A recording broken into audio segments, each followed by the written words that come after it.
哈利路亚，奉主耶稣圣名和大家分享信仰城墙这个题目。 Hallelujah in Jesus Christ. I share with you the topic of the spiritual wall. 那这次在E2 的学生圣经营的时候， This year in E2 SSC, Spiritual Convocation, Bible Camp. 我有被安排跟一些小朋友睡在同一个卧室。 I was assigned to sleep with some of the students there. 那在圣经营的时候，每个晚上都会和这些小朋友有一些分享。 And every night we will arrange some sort of sharing. 那在最后的一个晚上的时候，就是说隔天这个圣经要结束的时候， The night before the event would end. 然后我也是同样有分享，所以我在想说，我想要跟小朋友分享什么。 There would also be bedtime sharing, and I was wondering what I should share with the students. 那因为是最后一天， Because it was the last day. 那所以想要说分享一些让他们可以记住的东西。 I was thinking maybe I should share with them something that they can remember. 那我记得在有些时候，在一些闭幕式的时候，一些传道人就会请我们的学生看一下左边，看一下右边。 I remember in many closing ceremonies, pastors would often encourage us to look at our right and to look at our left. 那就是要来彼此的勉励，那大家要保守在主里面因为或许几年以后你身边的同学会越来越少。 To encourage us, saying to remain in the Lord, because maybe in 5 years, 10 years, you may not see as many members in the church. 那所以我在想说，最后一个晚上的时候也想要分享类似的内容。 So I figured that night I would share a similar topic. 那就是希望学生们在他们的信仰里面也会有一些危机感。 And hoping that the students, they can have a sense of crisis in their faith. 那这也让我想到一个问题，就是当我们的学生从中级班，就是中学毕业到高级班，就是在大学的时候， I thought of a question, thinking that when students graduate from middle school to high school, 那就是当他们已经成人了，他们可以做自己的决定的时候， when they've become grown and they become their own person and can make their own decisions, 那有多少人会继续留在教会？ how many of them will continue to remain in church? 那所以我就翻阅了一下我们教会的学生的名册。 So I was flipping through the student roster. 那我看到说，在现在高级班注册的学生里面， And I took a look at the students who are currently going to high school or in high school. 现在在 university， In university. 那就是有25位的这些高级班的注册学生。 And there were 25 students who were going to college, who were in college. 那只有16个现在还算是活跃的在参加聚会。 And only 16 of those students were considered active members who come to the church to regularly attend service. 那这是差不多36%，就是40%的学生因为不同的原因已经没有来参加教会的聚会。 This is roughly 36% of students. 那有些学生可能在之前在高级班之前就已经没有来参加聚会了。 Some students in college had decided not to come to church before. 那有些是上大学之后就决定不想要来参加聚会。 And some students had after graduating to college had decided not to come to church. 那我想这是一个我们需要来思考的一个数据。 And I'm thinking that this is a set of data that we need to really consider. 那就是从幼稚班到高级班14年这里面， From kindergarten to high school or to university. University is about 14 years span. 那如果我们教会有100位学生进入这个宗教教育系统，那其实我们的学生也差不多快接近100位了。 And if we have roughly 100 students in the religious education system, 那当他们进入大学的时候， and when they enter into college, 那这100位学生可能有36位就成为迷失的羊。 There may be 36 of them that have become lost sheep. 那这是一个令人难过的数据。 Now, this is a very tragic statistic. 那我想这应该不是只是在多伦多教会是有这样子的数据。 And I'm thinking that this is a statistic that doesn't just occur in Toronto Church. 那我想因为整个社会整个世界会越来越人会越来越迷失信仰。 As the world continues to degrade, people continue to relinquish their faith. 那在多伦多这里所看到的数据只是一个整个社会这个一个缩写。 And It's a miniature reflection of what's happening. so Toronto Church is sort of a small reflection of what's happening. 那这也让我想起之前读过的尼希米记。 And this made me think of what I read before in Nehemiah. 那尼希米如何来带动百姓来建立不只是物质的城墙，那也有属灵的城墙。 About how Nehemiah had encouraged people to rebuild the physical wall of Jerusalem and also the spiritual wall. 那当一个人当他决定不再来教会的时候，他的属灵的城墙也是同样的是破损的。 When a person decides not to come to church anymore, their spiritual wall is broken. 所以我们需要为这些迷失的羊来祷告，也需要来像主耶稣那样去寻回这些迷失的羊。 So we need to pray for those lost sheep that are here in our church, and just like how Jesus cared for the lost sheep. 那同样，我们要为我们的自己、我们的儿女也为我们的教会要建立一个很坚固的属灵的城墙。 And we have to, for ourselves and for our children and for members in the church, establish a wall that is spiritually strong. 那这样让我们的信仰才不至于破损，不至于迷失。 So that in our faith we do not generate more and more lost sheep. 那在尼希米记里面，我们可以从尼希米如何重建百姓的属灵城墙，我们可以得到很好的学习。 So from how Nehemiah encouraged the people to strengthen their and rebuild the wall, we can also learn a few things. 那来为我们的自己、我们的儿女，还有我们的教会，来建立这个坚固的属灵城墙。 And for ourselves, for our children, and for our church, we can learn how to build a strong spiritual wall. 那我想今天会从3个方面来学习。 So I want to look at it from the 3 points. 那第一个就是要重视安息日。 The first is to keep the Sabbath. 那第二个就是要重视婚姻还有家庭的教育。 The second is to focus on marriage and value systems. And family education. Family education. 那第3个就是我们要抵挡现今社会对基督徒价值观还有信仰的这个冲击。 And the third is how to defend against the trend of the world and ideas that attack our value systems as Christians. 那首先我们就是要来重视安息日。 And the first is we must keep the Sabbath. 我们来看尼希米记的13章15节到21节。 Let's turn to Nehemiah chapter 13. 13章15节到21节。 Nehemiah chapter 13 from 11 to 15.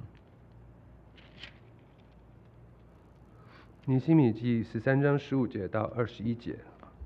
Nehemiah 13 from 15 to 21. Sorry. 那些日子，我在犹大见有人在安息日榨酒，搬运禾捆，伏在驴上，又把酒、葡萄、无花果和各样的担子在安息日担入耶路撒冷。我就在他们卖食物的那日警戒他们。又有泰尔人住在耶路撒冷，他们把鱼和各样的货物运进来，在安息日卖给犹大人。我就责备犹太的贵胄说：你们怎样行这恶事，犯了安息日呢？从前你们列祖岂不是这样行，以致我们神使一切灾祸临到我们和这城吗？现在你们还犯安息日，使愤怒越发临到以色列。在安息日前日，耶路撒冷城门有黑影的时候，我就吩咐人将门关闭。不过安息日不准开放。我又派我几个仆人管理城门，免得有人在安息日担什么担子进城。于是商人和贩卖各样货物的人一两次住宿在耶路撒冷城外，我就警戒他们：你们为何在城外住宿呢？若再这样，我必下手拿办你们。从此以后，他们就在安息日不再来了。Nehemiah chapter 13 from 15 to 21. In those days I saw people in Judah treading wine presses on the Sabbath and bringing in sheaves and loading donkeys with wine, grapes, figs, and all kinds of burdens, which they brought into Jerusalem on the Sabbath day. And I warned them about the day on which they were selling provisions. 16. Men of Tyre dwelt there also, who brought in fish and all kinds of goods and sold them on the Sabbath to the children of Judah and in Jerusalem. 17. Then I contended with the nobles of Judah and said to them, What evil thing is this that you do by which you profane the Sabbath day? 18. Did not your fathers do thus, and did not our God bring all this disaster on us and on the city? Yet you bring added wrath on Israel by profaning the Sabbath. 19. So it was at the gates of Jerusalem, as it began to be dark before the Sabbath, that I commanded the gates to be shut, and charged that they must not be opened till after the Sabbath. Then I posted some of my servants at the gates, so that no burdens would be brought in on the Sabbath day. 20. Now the merchants and sellers of all kinds of wares lodged outside Jerusalem once or twice. 21. Then I warned them and said to them, Why do you spend the night around the wall? If you do so again, I will lay hands on you. From that time they came no more on the Sabbath. 那我们在这里看到说，尼希米看到犹太人在安息日的时候，他们在工作，还有这些外邦人，他们要在安息日的时候进入耶路撒冷做买卖。So we see here that the Jews here were doing business with the Gentiles on the Sabbath day. 那所以尼希米就吩咐说要把这个城门关起来，不准人进来做买卖。So Nehemiah appointed men to close the gates so that they would not do business on the Sabbath day. 那也警告他们说，在安息日的时候不要再做这个生意。And warned them again that on the Sabbath day they are not to do business. 那我们知道说，神在起初的时候就设立了安息日。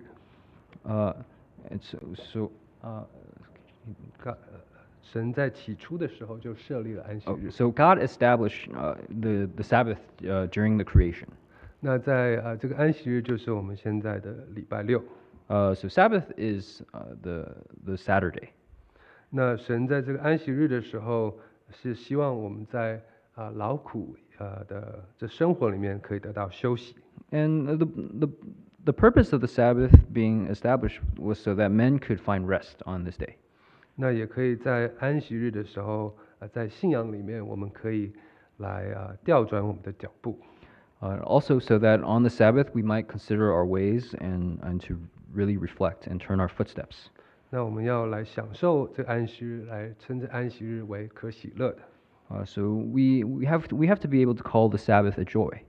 那在安息日的时候，我们要来纪念神创造了这个天地万物。We have to try and remember the creation of God. 那也要来纪念说神救赎了我们。To remember the salvation that God has provided for us. 我们在安息日来到神的殿里面来学习神的话语，来向神来祷告，来祈求。And we come to the house of God to learn the words of God and to pray to God and to bring Him our requests. 那更重要的这个安息日是要预备我们将来进入永远的安息，就是永生。And the Sabbath is meant to prepare us for the eternal rest. 那我们知道说，神其实他是很看重守安息日。And God Himself, He really highly regards the Sabbath.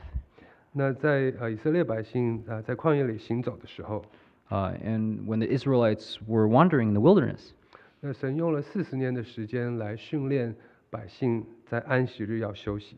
God used 40 years to train the Israelites to make them understand that the Sabbath was important. 因为神在用玛拿这个事情上来训练百姓。Using the gathering manna to try and teach them to observe the Sabbath. 那神让这些百姓在安息日那天捡不到玛拿。And on the Sabbath day they could not gather manna. 但是在安息日前一天，神给他们预备了双倍的玛拿，让他们可以第二天可以真正的休息。 But the day before, God gave them twice as much manna so that they could have rest on the Sabbath day. 那这样日复一日，年复一年，神要训练他们来守安息日，来知道说人活着不是单靠食物，乃是要靠着神口里所说的每一句话。 And year by year, God trained them in this way so as to teach them that man shall not live by bread alone. 那所以神是很看重安息日的。 So God really emphasizes the Sabbath. 那甚至当有一个人在安息日剪柴的时候，为了来维护安息日的持守，神吩咐说要处死这个剪柴的这个人。 So much so that when a person went to gather wood on the Sabbath day, God appointed him to die. 那因为神要保守，在将来每个人可以来守安息日。 So as to keep the reverence of the Sabbath day. So that in the future days people can keep the Sabbath. So in the future, people can also keep the Sabbath day. 那所以我们知道说神是很看重这个安息日的， So God really emphasizes the Sabbath day. 因为这个安息日不是要这个安息日是要给人的， And the Sabbath day was meant for man. 那让人可以得到休息，在信仰上可以得到造就。 So that man may find rest on the Sabbath day and find edification on this day. 那所以对我们来说对我们的子女而言，我们要看重这安息日。 So for us, we must also emphasize the Sabbath day. 那因为在持守安息日对我们信仰的保守上是非常重要的。In our faith, keeping the Sabbath is very important. 那安息日是从礼拜五晚上到礼拜六礼拜五太阳下山到礼拜六太阳下山。 And Sabbath day is from the sunset on Friday to Saturday on sunset. 那我们不只要来教会来听道理其实我们要让这个时间要更好的来听道理。 Not only to come to church to hear the word, but to hear it even better. To be even more focused on hearing the word. 因为我们来守安息日的时候，不是说只是交一个任务。 Because Sabbath day is not just finishing a duty. it's not just a routine. 我们是要来得到在安息日神给我们的祝福。 No, we're meant to receive blessings on the Sabbath day. 所以我们其实在听道理的时候，可以来写笔记。 So on the Sabbath day we can try and take notes. 因为写笔记真的可以让你更好的专心的来听到道理。 Because taking notes can really help you focus on listening to the word. 那因为我们在安息日就是只有这一段时间。 And Sabbath day is just this part of the week. 那我们可以就好像交任务的过了一天，或者是我们可以很专心的来学习，来吸收神的话语。 We can just let it pass by, or we can choose to focus and try and really be edified. 但是如果我们长期的这样来累积来看的话， And if we look at it from a long term, 那些很专心的来学习神话语的人，可以学到更多。 those who on the Sabbath day really prepare their hearts and focus will receive much more. 那在我家后面有栽种了2棵小小的那种枫树 （maple trees）。 So in my backyard, I'm trying to grow a few maple trees. 那2棵枫树是同时栽种的。 And I planted them at the same time.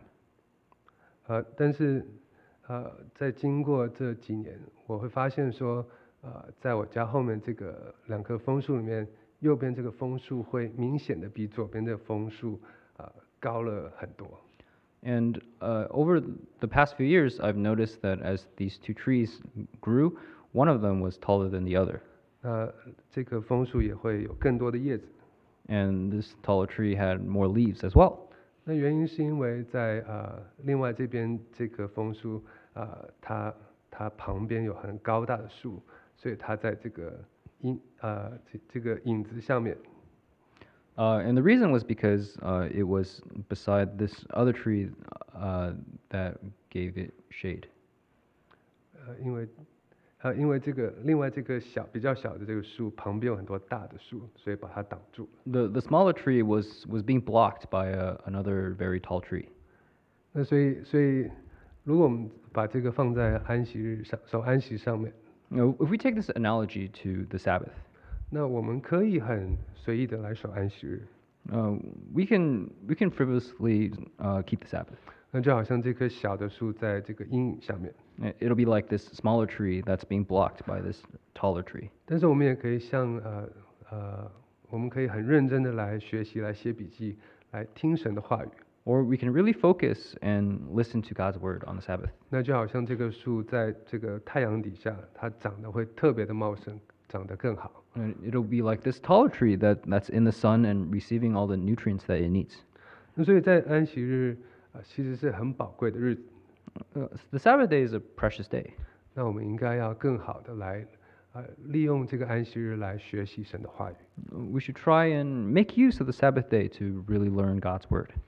那其实，在守安息日的时候也是给我们有一个学习。And the keeping the Sabbath day really gives us some lessons. 那我们要来把安息日放到很重要的位置。We should hold the Sabbath day in high regard. 那我们在守安息日的时候，要学习说，来调整我们自己的生活来守安息日。And we have to try and through our daily lives try and keep the Sabbath better. To adjust our life to keep the Sabbath. Adjust our lives to keep the Sabbath. 而不是来调整安息日来迁就我们的生活。Not adjusting the Sabbath day to fit into our lives. 就比如说如果我们要考虑搬家的时候， So for example, if you're considering to move, 其实我们可以考虑搬到离教会更近的地方。we can consider to move to a place that's closer to church. 这样子我们才可以更好的守安息日。Then we can that way keep the Sabbath better. 我们要调整我们的生活来让我们的信仰有更好的机会来守这个安息日。We have to make every good opportunity in our lives to keep the Sabbath day better. 而不是调整安息日或者是我们的信仰来迁就我们的生活。Not adjusting the values of our faith or the Sabbath days so that the Sabbath day somehow fits into our lives. 那所以我们要看重这安息日。So we must hold the Sabbath day in high regard. 那另外一个学习就是有关于婚姻还有家庭的教育。The next point is about emphasizing marriage and family. 那我们来看尼希米记的13章23节到24节。Let's turn to Nehemiah chapter 13 from verse 13? 23到24。23 to 24. 23到24节。23 to 24. 那些日子，我也见犹大人娶了亚实图、亚门、摩押的女子为妻，他们的儿女说话一半是亚实图的话，不会说犹大的话，所说的是照着各族的方言。Nehemiah chapter 13 from 23 to 24. In those days I saw Jews who had married women of Ashdod, Ammon, and Moab. 24. And half of their children spoke the language of Ashdod, and could not speak the language of Judah, but spoke according to the language of one or the other people. 那神吩咐以色列人不要嫁娶这些外邦的人。So God had commanded the Israelites not to intermarry with the Gentiles. 因为他们是有不同的信仰。Because they had a different faith. 那神知道说，如果以色列百姓嫁娶这些外邦人的话，他们自己的信仰会被影响。And if they had married to these Gentile people, then their faith would also be affected. 那久而久之的话，他们就会迷失他们原有的信仰，去拜偶像。Sooner or later, they would forsake their faith towards God and worship idols. 那他们就会失去神的祝福。And they'll lose the blessing of God. 那所以尼希米知道这件事情的时候，他就非常的生气。And when Nehemiah heard about these things, he was very angry.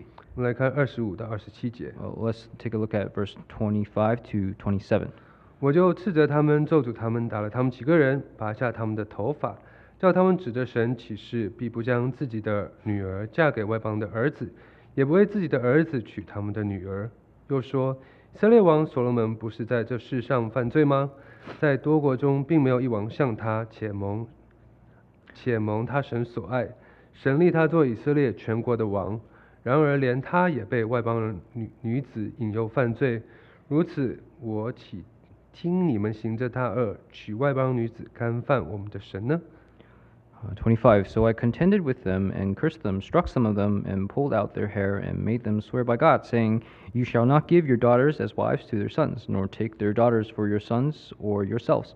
26. Did not Solomon king of Israel sin by these things? Yet among many nations there was no king like him, who was beloved of his God, and God made him king over all Israel. Nevertheless, pagan women caused even him to sin. 27. Should we then hear of yours doing all this great evil, transgressing against our God by marrying pagan women? 那尼希米从历史上面就知道说，神是非常不喜悦百姓娶外邦人的。So God really dislikes that his people intermarry with the Gentiles. 他也尼希米也从这历史上讲到说，这个所罗门王也是最有智慧的一个王。And from this example in Nehemiah, he was also saying that Solomon was one beloved by God. He was the most wise king. He was the most wise king. 那他也是蒙神所喜爱的。And he was also beloved by God. 那当他娶了外邦女子的时候，他也被引诱去犯罪。And when he intermarried with Gentiles, he was also led to sin. 那我们不会比所罗门更加的有智慧。And when we compare ourselves, we cannot be as wise as Solomon. 那我们如果嫁娶外邦的这些另外一半的话，我们也会很容易的迷失自己的信仰。And if we ourselves were to intermarry with the Gentiles, then our faith would also be affected. 那我记得在这次E2 Bible Camp 的时候，好像Barry 也问了学生同样一个问题。I remember this year in Bible camp, Barry asked a similar question to the students as well. 他也问说，你们会不会比所罗门更加聪明？He asked them, "Do you think you're smarter than Solomon?" 那真的有一两位学生，他们举手说，我会比所罗门更聪明。And there were one or two students who raised their hands and thought that they were wiser than Solomon. 那我们知道说，圣经说，所罗门所有的智慧是空前绝后的。And we know that the conclusion of Solomon was that everything was vanity. 我们知道说，所罗门的智慧是以前的人不会有，以后的人也不会再有。We know that from Solomon's wisdom is that it's better than anyone who comes before or after. He's wiser than those who came before or after. 那当然，这是婚姻对我们自己个人的影响。And marriage can affect us all. It can affect ourselves. Can affect ourselves. 但婚姻也会影响我们的孩子。And marriage will also affect our children. 因为在23、24节讲到说，这些孩子生出来以后，在这样子的教育底下，他们不会说犹太的话。From verse 23 and 24, we can see that the children of the Israelites, they could not speak their own language, but could speak the Gentiles' languages. 那他们没有办法说犹太话，就代表说他们没有办法来学习神的话语。The children not being able to speak their own language can also represent that they don't know the words of God. 这告诉我们说，在信仰的传承上，要有双方的父母都要来负起这个责任。This tells us that in the passing of our faith, both the mother and the father have a responsibility. 因为神的旨意是要在健康的婚姻里面得到敬虔的后裔。Because God's will in a healthy marriage is that godly offspring can come from a good marriage. 因为如果一对父母的话，只有一方面重视信仰，那另外一方就没有办法在信仰上面得到造就，他就少了一半的功效。If one is able to maintain faith and the other half cannot, then we're missing half the work. 那如果另外一方不在乎或者是反对这个信仰的传承的话，那这个孩子在信仰的道路上会很辛苦。And if the other half doesn't really give a care about faith or even goes against faith, then it will be hard for children to grow up in faith. 所以我们的子女在婚嫁的年龄的时候，为了我们的子女，为了子孙的信仰，我们唯一还有首先的考虑是要在教会里面找另外一半。So, our first and foremost and only consideration for our children is that they marry in the Lord. 那这样子，他们自己的信仰，他们的子女才会更好过一些。So that their faith, their marriage, their future, and their offspring can also be guided by God and be godly. 那当然，这不只是在一方是有信，一方是没信，在双方父母都是信徒的情况下，也是要同心，两方面都要建立孩子的信仰和价值观。So this not only applies to those who, on the one hand, half believes and half does not believe, but also applies to when both the mother and father do believe. Both need to put in the work to cultivate their faith. 那我们知道说，所有的家长都会很在乎学生的教育。We know that parents here often emphasize education. 那特别是在暑期的时候，当父母要报名这些暑期班的时候，暑期班是 summer school, summer camp. Especially in this time of year, we send our children to summer camps. 我知道说很多父母他们在网络上的那些他们很看重的这些科目出来的时候，他们会很快的想要去点来帮孩子报名。And when a certain activity or event or camp or course comes up during the summer that they deem important to their children, they will very quickly enroll them. 但是我们更重要的也是要在乎建立孩子的信仰。But even more important is that we cultivate their faith. 要建立家庭的祭坛，要读经祷告。In our family altar, we must read the Bible and pray. 那一个孩子可以在信仰上很好的成长，需要双方的家长都要有这个好的例子给他们。So that both sides of the parents must offer good examples of faith to their children. 那这样子，我们的孩子在他们成长过程中，才可以在父母身上来看到这个神，来自己也去寻找这位神。In this way, we hope that our children might see the example of their parents and search for God on their own and call God their God. 那所以婚姻还有家庭教育是对孩子们非常重要的。So marriage is extremely important. 那想要讲第三点，就是要抵挡，就是现今社会对基督徒价值观的一个冲击。And thirdly, I would like to talk about being able to defend against the worldly ideas that attack our faith. 我们来看尼希米记的13章4到9节。Let's turn to Nehemiah chapter 13 from verse 4 to 9.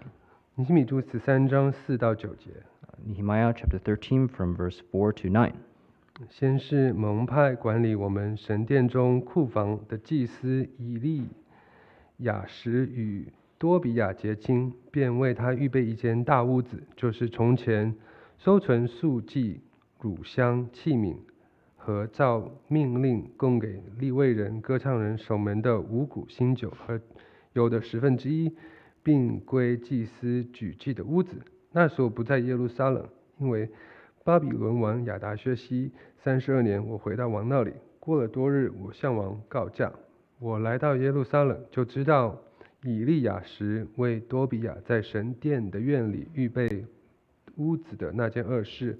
我甚恼怒，就把多比亚的一切家具从屋里都抛出去，吩咐人洁净这屋子，足将神的器皿和素祭乳香又搬进去。Chapter 13 from verse 4 to 9:4. Now before this, Eliashib the priest, having authority over the storerooms of the house of our God, was allied with Tobiah, and he had prepared for him a large room where previously they had stored the grain offerings, the frankincense, the articles, the tithes of grain, the new wine and oil, which were commanded to be given to the Levites and singers and gatekeepers, and the offerings for the priests.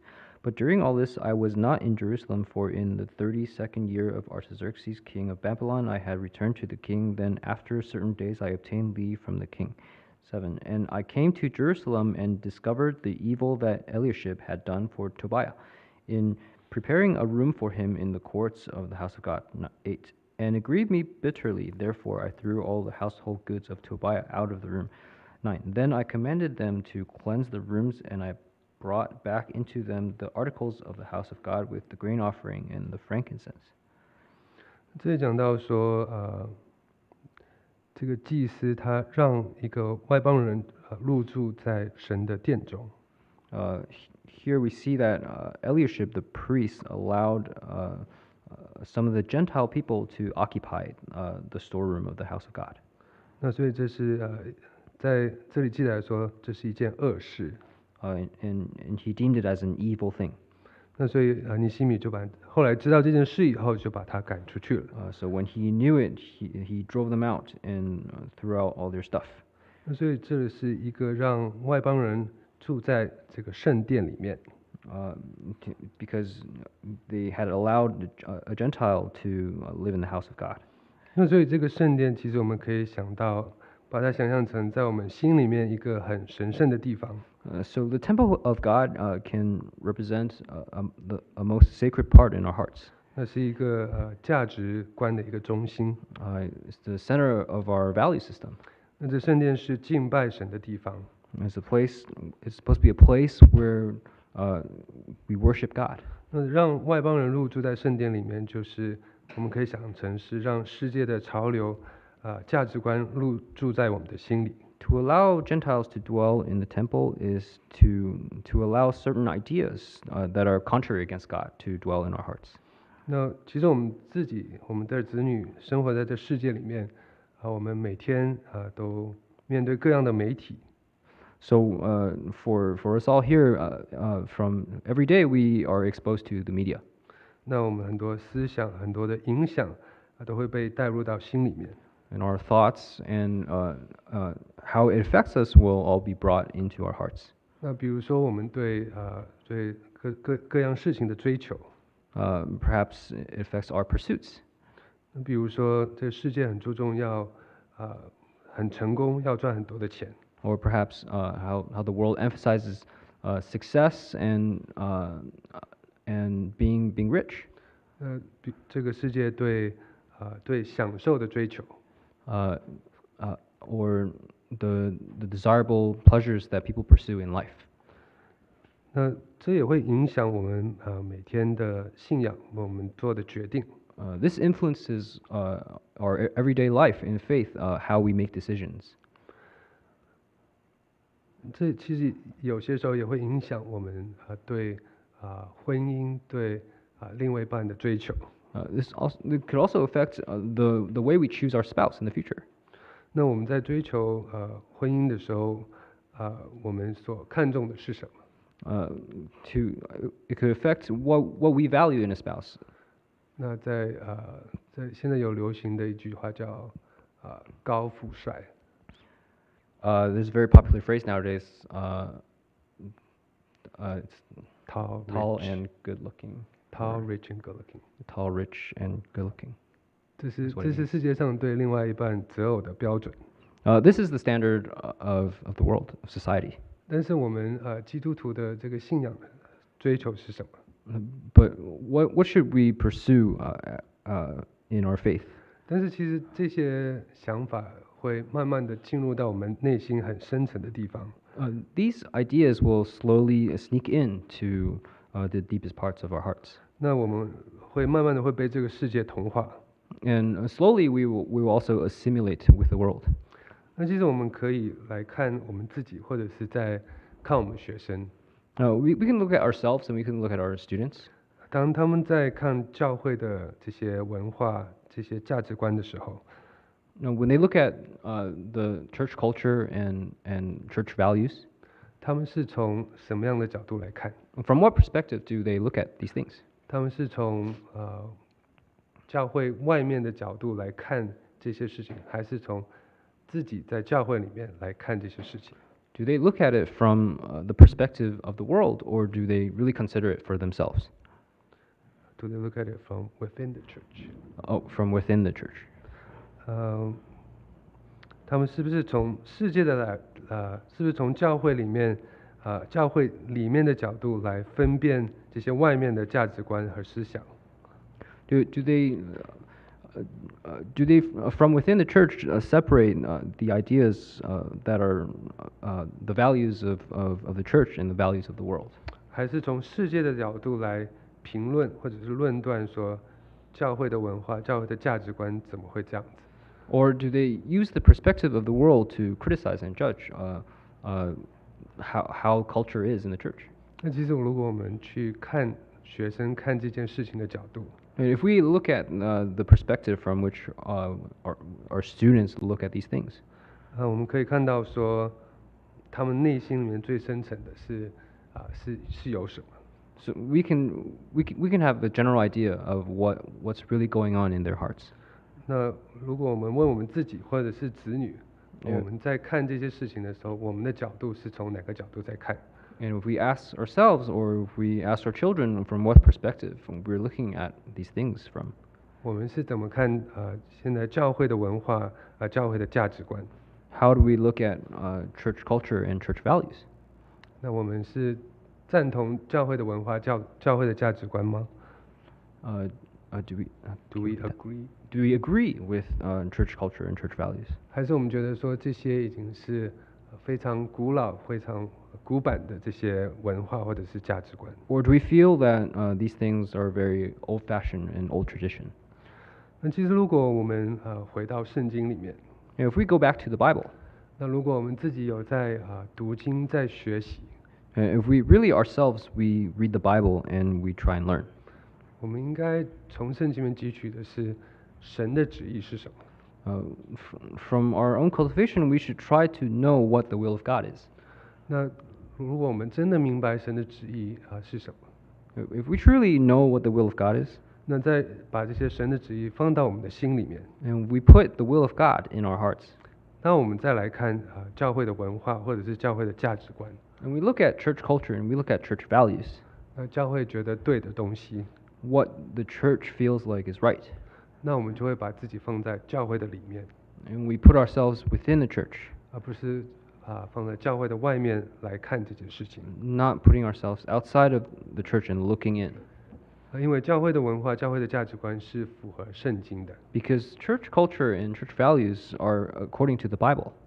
那如果我们让这些外面的思想进入到我们心里面的时候， If we allow the ideas and concepts of the world to enter our hearts, 那我们就会有很多的疑问， then we will have many questions. 我们会怀疑这个教会。 And we'll wonder about the church. 但是其实我们要回到圣经里面，回到圣灵的这个感动里面。 But we have to go back to the Bible. 那我们要鼓励我们的孩子去自己来阅读圣经，来知道说神的旨意是什么。 And with us and our children, we have to together understand what the will of God is. 那我们也可以学习要来分辨这些外面的这些思想。 And we can be able to discern the concepts of the world. 那就好像但以理和他的3个朋友 Just like how Daniel and his 3 friends, 他们不去吃这个国王给他们的美食， they chose not to eat the food that was given by the king. 因为知道说这些美食虽然好吃，但是是不洁净的。 Because they knew that although the food, although very delicious, but they knew that it was not clean. 那我们接受的这些媒体、接受的这些思想里面，虽然会觉得很好吃，或者是给你带来一些享受，但是我们知道说这是不洁净的。 The same with the concepts of the world. Although it may be desirable, but we should also discern to know that it is unclean. 那所以我们要很深层的去来看我们的心里到底是什么。 So we have to be really watchful about what's really going on in our hearts. 那我们要为自己的心里，为我们自己的儿女建立这属灵的城墙。 And we have to, together with our children, establish a strong wall, a strong spiritual wall. 那我们要来看重守安息日， We have to keep the Sabbath, 因为神他很看重， because God highly regards the Sabbath, 因为他是全能全知的神， because He's an almighty God. 那他肯定知道说什么是对我们最好的。 And He knows what is good for us. 那如果他愿意花40年的时间来训练以色列百姓来守安息日， If He's willing to spend 40 years with the Israelites to teach them about keeping the Sabbath, 那我们知道说这是很重要的。then we should also know that the Sabbath is a very important day. 那对我们的信仰、对永生是很重要的。And in regards to our faith and salvation, it is very important. 那我们要注重婚姻，还有双方父母的宗教教育。We have to emphasize a marriage and a religious education. 那这是双方父母都要负起责任的。To know that both the mother and the father in a family have the responsibility. 那我们也要审查自己的内心。And we have to examine our hearts. 那我们要知道说，我们的心里面到底是有什么样的价值观。To understand what type of value system exists 那 in 我们 our 要回 hearts. 到圣经里面，回到圣灵的感动里面，知道说真理是什么。And we have to go back to the Bible and the movement of the Bible to understand what the will of God is. 那在未来的14年里面， So in the future 14 years, 我们会有很多的学生从幼稚班到高级班。 there will be many students who will go from kindergarten to the college level. 从我们现在的这个数据看，说是40%的学生已经不在了。From our data that we see right now, it's about one fourth or 40%。 40% of students that will leave the church. 那我们也可以看说，其实这40%的这40%的学生也有他们40%的这个家庭。We have to understand that this 40% also involves the family. 所以40%的学生不在，代表40%的这些父母可能也不在教会了。This 40% doesn't just include the students, but it could perhaps also include their families. 所以我们也要为这些迷失的羊来祷告，我们要去寻回这些迷失的羊。